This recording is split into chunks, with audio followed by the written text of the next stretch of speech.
my dudes? Today I want to talk about home renovations and house flippers. If you're on TikTok, you may have seen the recent German schmear fireplace debacle. Never in my life did I think a fireplace DIY would trigger the internet so much that the app would have to turn on anti-bullying mode. Essentially, these flippers wanted to try this technique, German schmear, but like not really. This isn't German schmear. German schmear is a brickwork technique. This is German schmear. This is not at all what the other thing looks like. And all of TikTok was pained to see this fireplace just get smothered beyond repair. Where they really leaned into being flippers is the faux beam. It's foam. This is something that you would see on the showstopper of the Great British Baking Show. It's so bad.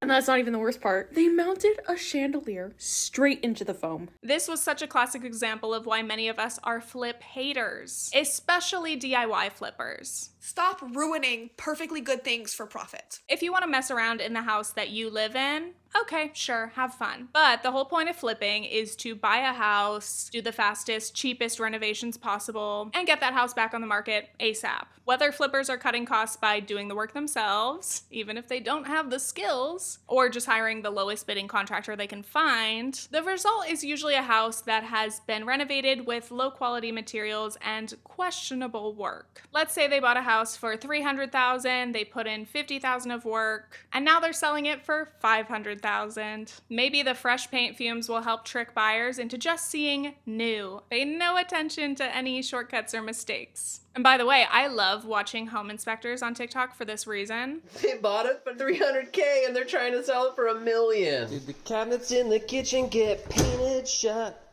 Yeah. Of course they did. Check out this fucking egress window. How are you supposed to get out in a fire? A lot of the worst offenders are flips, but many are new builds as well. Main water line assembly is loose and it was never secured to anything.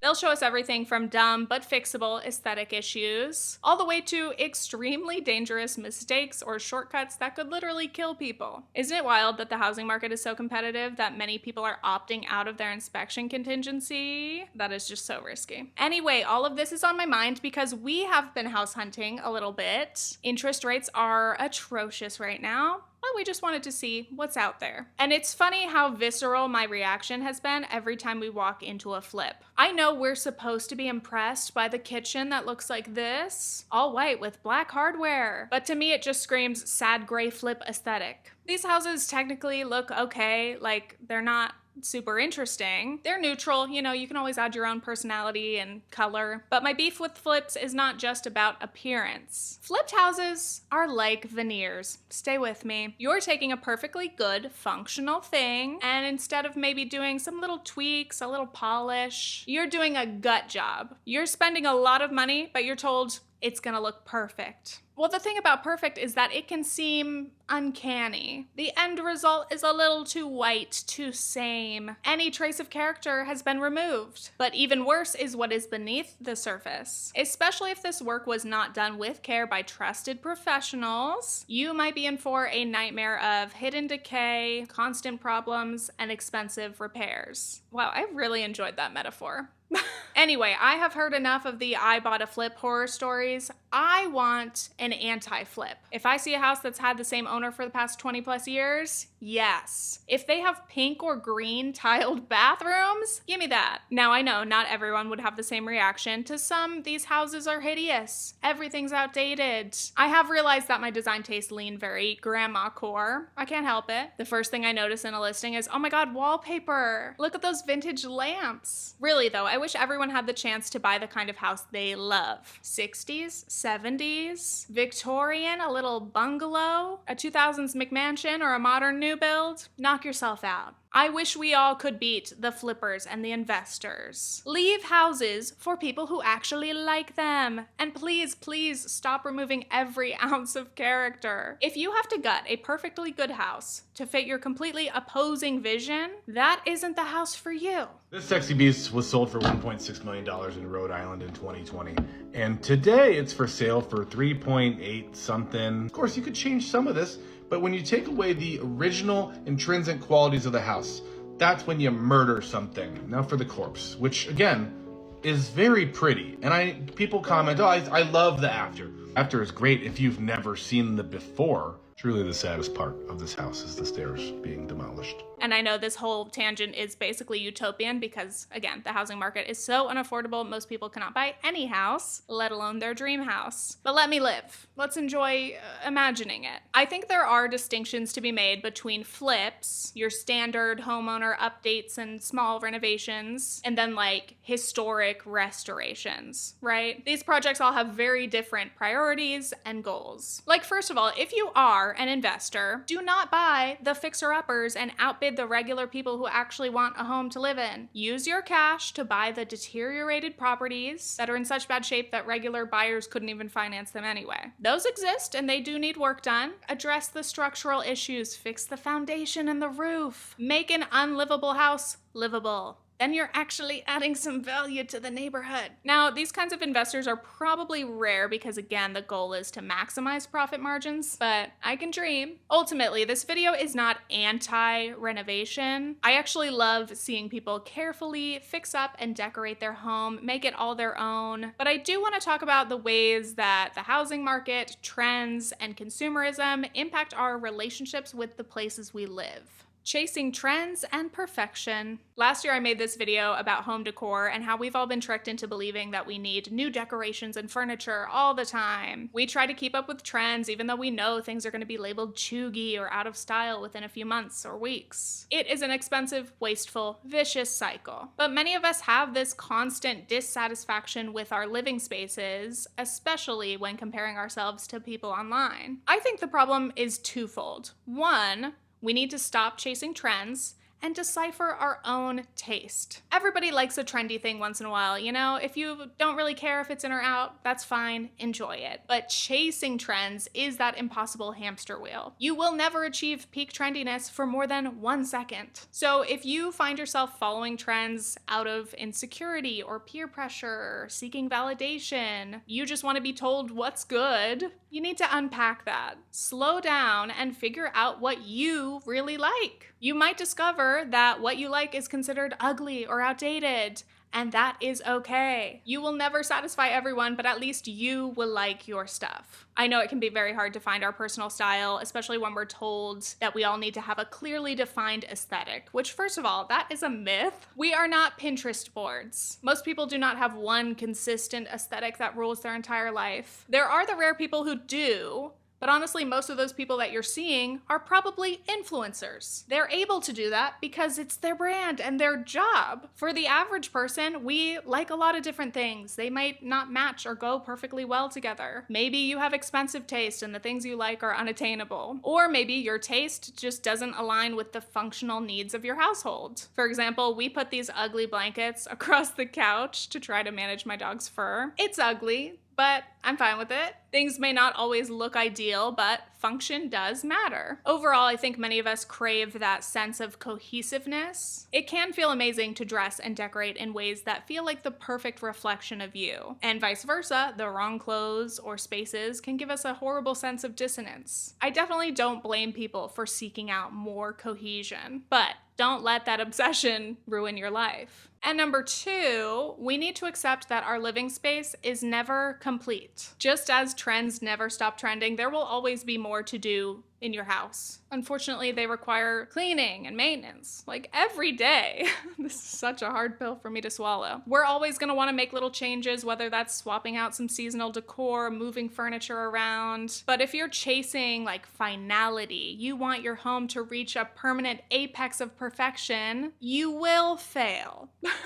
Try to come to terms with that, just accept it. This portion of today's video is sponsored by Delete Me. Have you ever Googled yourself or someone else and realized how accessible so much of our personal information is? Like addresses, phone numbers, it's a lot. Those websites are called data brokers. They collect personally identifiable information and sell it online. They're the worst. Delete Me monitors these sites and works on your behalf to get that info taken down. I've been a Delete Me member for years and I really value this service. I think it is an absolute must, especially for content creators creators or anyone posting publicly online. But honestly, everyone can benefit. Unfortunately, anyone can be at risk of identity theft, harassment, and stalking, and these data brokers just serving up all of our information definitely worsens the problem. Annoyingly, there are new broker websites popping up all the time, hence why a Delete Me subscription is so helpful. They will continuously search, identify any brokers with your info, and get your listings removed. So I recommend protecting your personal information with Delete Me. Click the link in my description and use code tiffanyferg to get 20% off Delete Me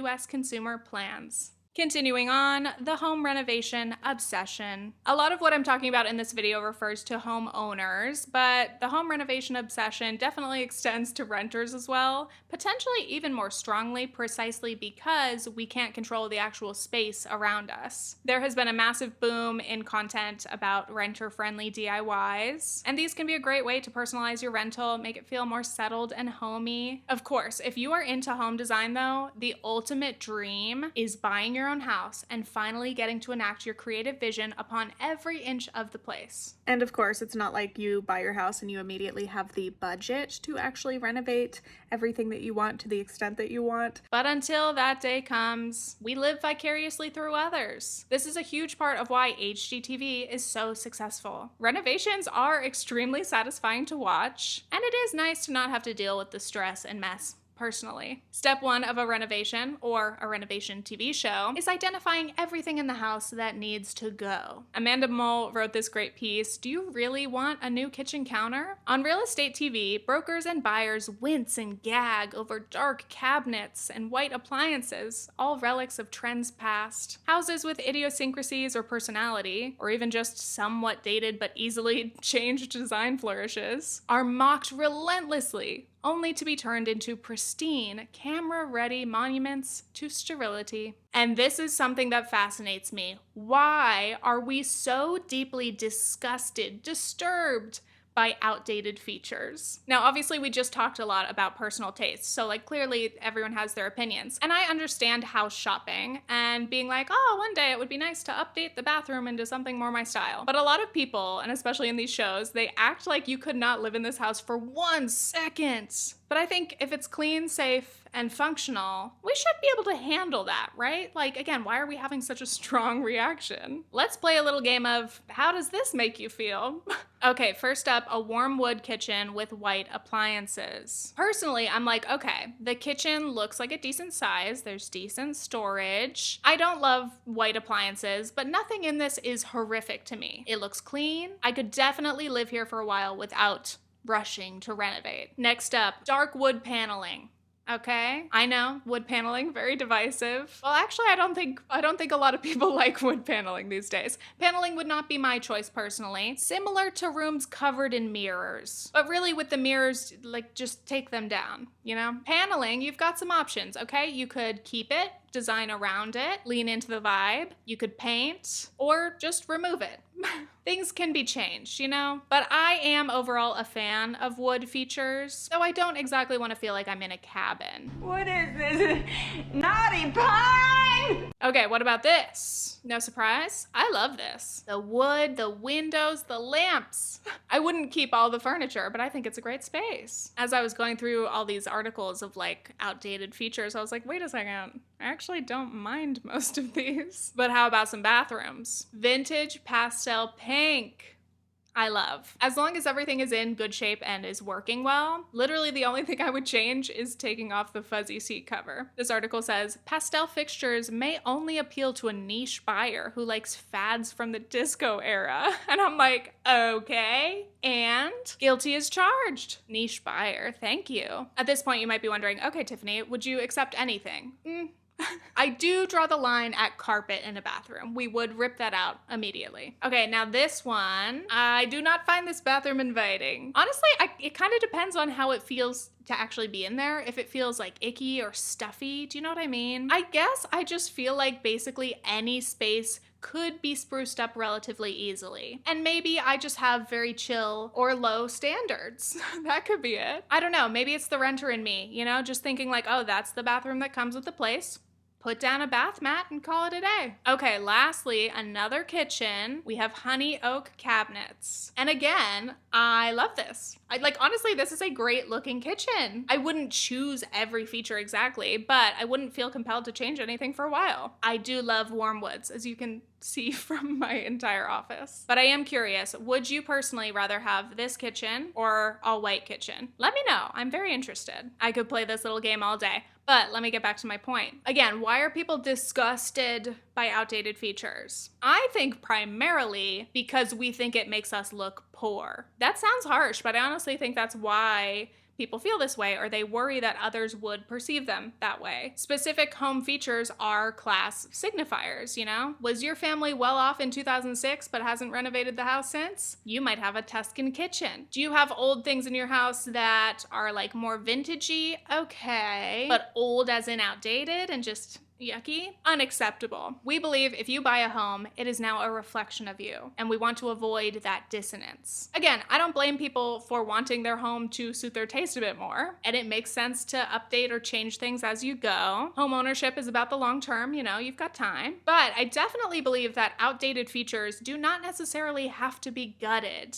Especially with HGTV's influence, we've been told if you don't like anything, you should just gut it. Gut the kitchen, knock out the walls, and sometimes that makes the most sense, but it's not always the solution. It is very possible to make changes that fit a space rather than fighting against it, which can be a lot easier and more affordable than entire renovations. Let's use another warm wood kitchen as an example. Often people would go, okay, if we're not renovating the whole kitchen, the easiest choice is to just paint the cabinets. Paint them white, paint them something, just get rid of the warm wood. And this is a designer, Julie, that I really like on TikTok. Because the client liked these cabinets, but wanted the kitchen to seem not so overwhelmingly warm-toned, Julie made some other suggestions. Oak cabinets really aren't the issue when it comes to a dated kitchen with honey oak cabinetry. It's really about what you're pairing with the cabinetry that becomes the issue. So there is such a thing as too much warm tones in a space, and this is a good example. We have warm cabinetry, warm wall color, warm flooring, and warm lighting. If we're going to keep the warm flooring and the warm cabinetry, it's about eliminating and swapping out the other warm tones for cool ones. I find her videos so fascinating. I love that she maps out these like walking paths and any pinch zones in a space. It's just really helpful to visualize the flow of a room and how it will actually be used. To recap, we have our before entry and unknown zone, to our after, our very warm honey oak kitchen, to our cool and warm honey oak kitchen, our before living room, to our very cozy after, which is exactly what this client wanted, was a clean, cozy space. And here's another good example of the power of a good color palette.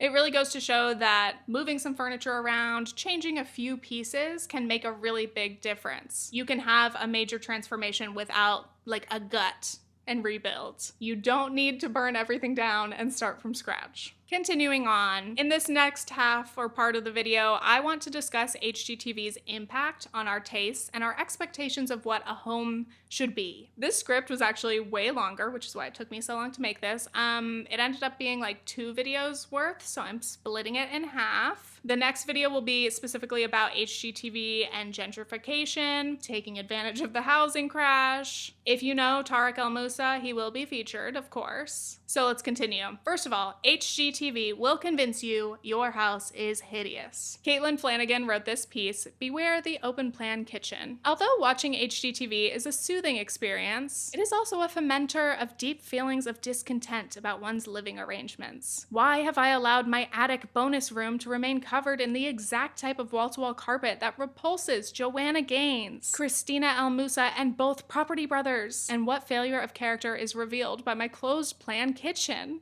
And that is so true. Like, we personally might feel totally fine or neutral about popcorn ceilings or carpet or a warm tone kitchen, but suddenly we begin to feel self-conscious. It's not just what would Joanna Gaines do. We're thinking like, what do my family and friends think of my home? How does that reflect on me? Rachel Curzius wrote, "What happens when people consider how their own homes might fare under this kind of scrutiny? They're seeing everything that's wrong with their home and imagining when other people come in that they're also criticizing and and scrutinizing and judging, it really makes people feel quite uneasy about the decisions that they make in their home, and so they're always kind of fearful about getting it wrong. Really, who is HGTV to decide what is right or wrong? I'd love to know whether these shows are setting trends or if they're just spreading what's already popular in the world. But regardless of which came first, chicken or egg, if everyone has come to this unanimous decision that certain features are ugly, how embarrassing that I didn't get the memo and act on it immediately. Next up, renovate. Rachel Curzius wrote, homeowners are torn between two ideas of what the home should be. The common wisdom is that ideally, buying a home has two main benefits. You can build wealth, and you can modify your space to your unique tastes. Grant's framework shows these two benefits in conflict with one another. When looking at your house as a wealth-building tool, we are often reminded that renovating may help to increase the value of your house. In some ways, it pays for itself over time. So yes, build your dream kitchen. But this idea can be a slippery slope because it can be easy to stop focusing on your own preferences, taste, or functional needs, and instead become obsessed with future resale value, even if you're not planning on selling anytime soon. This idea that everything is like supposed to be beige and gray and really simplified really bothers me. And part of that is decluttering your home so that the resale value, is high and that's easy to sell in the future. What a weird thing that we've encouraged people to feel temporary in the place where they live. A lot of people are wondering, would future buyers like this feature? Maybe I'll pick something safe just in case. Amanda Mole wrote, if you're required to plan your financial future and your most private spaces around how much strangers might be willing to pay for your home one day, then your home isn't really yours, even if you're the one with the keys right now. You may own it, but so do lifestyle media and the housing market. And what is safe for future buyers? The most bland, inoffensive aesthetics. Extreme neutrals. This is why so many flips look exactly the same. Gray laminate flooring. All white kitchens. Really just gray and white everywhere. The most sterile, cool-toned home imaginable. I really don't know who decided that these features were the signifier of what is nice these days. But because we see these features in newly renovated flips or new build homes or like luxury apartments, we associate them with newness overall. In the HGTV-ification, I can't say that. In the HGTV-ification of America, Amanda Mole explains, the feeling of newness is largely relative, and the only real key to creating it is banishing the things that people expect to see in a dwelling built decades ago. Landlord beige walls, all white appliances, dingy carpet, laminate counters, wood so warm-toned it's practically orange, gray floors, and all of their comorbid design phenomena are cool and crisp and modern by comparison, even if they are also crushingly boring and totally character-free. The wild thing is that many of these features are not actually even high quality or nice. If anything, they are often cheap materials and finishes. They were chosen because they're cheap to install. Again, flips and new builds are always looking to keep costs as low as possible, but we've been convinced to admire these features because they're less expensive, but still look high-end. Consumers do associate them with being new and trendy, though I know right now, like it's been the last couple years, so maybe it's not new and trendy right now, but most buyers would still probably be like, yeah, I would be happy with an all-white kitchen. You know what I mean? So your house is hideous, you're renovating, you might as well become a flipper or a landlord. Now that you're an expert on renovations and maximizing the resale value of a home, you should become a professional. Just go buy some shitty houses and fix them up. The thing about watching HGTV is after a little bit of time, you actually feel knowledgeable. It's way too easy to think, maybe I could do this too. And we see this online, such as on TikTok and on HGTV. There are plenty of shows about new or established professional flippers. And this is a problem. I don't want more people to be encouraged to just try out flipping. Go see if maybe they can figure out how to do construction. How many houses are currently being butchered into flip monstrosities by people who are absolutely not qualified to be doing that work? And even aside from your skill level, again, please leave the houses for people who actually want to live in them. You're just gentrifying the neighborhood and raising prices and making it unattainable for regular people. I want to chat through some flips that I found, or assumed flips, because I don't know what the befores were. Just using some context clues. I picked Phoenix as the location because Phoenix has been, I think, one of the fastest rising markets for people moving in, buying homes, home prices increasing, flippers flipping. So here we are. I found this one, which immediately black and white gives flipper. Having a black roof in Phoenix seems like a bad choice. Does that not make your home like even more of a heat magnet in one of the hottest places in the country? I always like to look at the price history and the sales history. So this was last sold in October of 2023 for $386,000. Then this house was listed for sale 6 months later in April 2024 for $799,000. Okay, so the home price has doubled. What did we get? Let me see this house. White, gray. The kitchen is exactly the current flipper style. The white and the gray is just so overwhelming. It's so cold, and even in pictures, it's like it's bright, but like in a jarring way. It's funny in comparison how much like the ceiling fan light and the other lamps that are warmer stick out. Like it looks so bad because everything else is so overwhelmingly cool toned. Again, bathroom giving the exact same boring nothing aesthetic. I just can't believe, like, out of everything you could have picked, this, and then you see the overview of the neighborhood and you can really tell how much this house sticks out compared to the neighbors. It doesn't look Phoenix at all. It doesn't look like Arizona, and it just looks so gray and sad. Like, hello, you're in a desert. You need some warm colors. I see other sad black and white flips in the distance though. Next, I found another one. This one's in Scottsdale. Let's look at the house first. First photo is this horrifying gray and white nightmare. This is just like the most cold and least inviting house I've ever seen, and I'm only one photo in. And I get modern is a style, but like this doesn't seem appealing. This looks bad.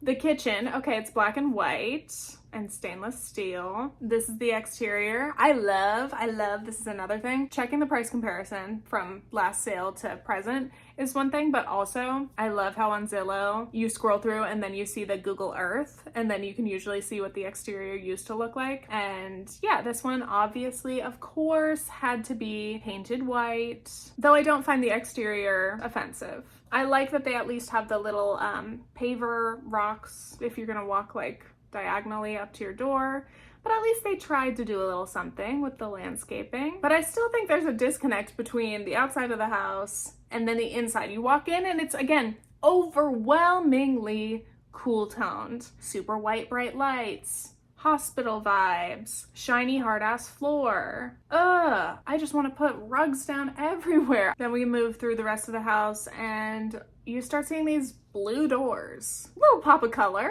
Hey, we're fun. This house, this modern, cool vibe. Why would anyone want a sky blue, Tiffany blue, little bird egg blue door? And that's not even the only one. Wow, we've got painted white brick in one of the rooms. You've got the gold hardware. More blue doors. That's really such a choice. It's just funny to go for like such a specific style and then be like, what if we spice it up? I've got an idea. That same blue on this, I don't know what that is, accent wall in this room. And the blue barn door as well. Cursed. Atrocious. Oh, it's barn bathroom doors. All the paint they used. Black, white, blue. And then the backyard, again, standard Phoenix. You've got your rocks, you got a pool. Oh, we didn't even talk about the price yet. Hello. So this house had been listed for sale in 2022. They tried to sell it near $595. It sold for $550. Then it sold again in 2024 for $458. So there was a little bit of a loss there. So that's what the current owner bought it for, $458 in February of 2024. The next day it goes up for rent. 2 weeks after purchase, it's listed for sale again at $975,000. They just bought the house for $458. 2 weeks later, it's listed for $975,000, which is over a 112% increase. What could they have possibly done in that 2 weeks to justify doubling the cost? I want to know the details so badly. So $975,000 was obviously a reach. So now every couple of days or a week, they've been dropping the price. And now it is down to $856 I don't think anyone's gonna buy that for $850. It's crazy, actually. Looking at the intro where it has some of the interior and exterior pictures, the interior literally looks like grayscale. I'm like, oh yeah, those pictures are in black and white. No, it really looks like that. You just walk into grayscale. I'm somewhat proud of this person for making choices, you know? They didn't just go with the safe usual design options, but the choices they made, I guess this is the risk of like, oh, actually going with your personal taste, but if you buy this house, you've got to be into the concrete floors, for one. Anyway, that was my little foray into Zillow. I could do this all day because it's very satisfying to laugh at these listings and just be like, you know what? I hope you lose money. Best of luck making your sale, but I hope it doesn't go well, to be honest. Especially because looking at the neighborhood comparison, you've got things from like, yeah, the low 500s to mid 600s. And you're trying to sell this house for 800 something thousand? No. It does have a very walkable walk score though. We love that. But it's Phoenix. Might not be walking a lot during most of the year. Anyway, that's all. Let's end this with another quote from Amanda Mall. In the hands of flippers and landlords, these choices are generally made not by people who want to fill the world with the best, safest, most comfortable homes possible, but by those looking for a return on the bets they've made on the place where you'll live. They've chosen these things just as much for what they aren't as for what they are. Inoffensive, inexpensive, innocuous. These houses aren't necessarily designed to be lived in. They're designed to go into contract. Banger, banger. Obviously, I aligned with a lot of Amanda Moll's writing while researching this. But anyway, that is today's video. Again, stay tuned for part 2, which will be an expansion about HGTV and the negative impact it's had on society, dare I say. Another reminder, housing is a human right. We have more than enough empty homes in the US to house every unhoused person, and it is a travesty that these conditions exist and people are still homeless. And also, please, if you're ever in a position to be selling a home, please don't sell to investors. And thank you again to Delete Me. You can check the link in the description to get 20% off your plan. Okay, thank you for watching. Stay tuned for future internet analysis videos. Okay, thanks, bye.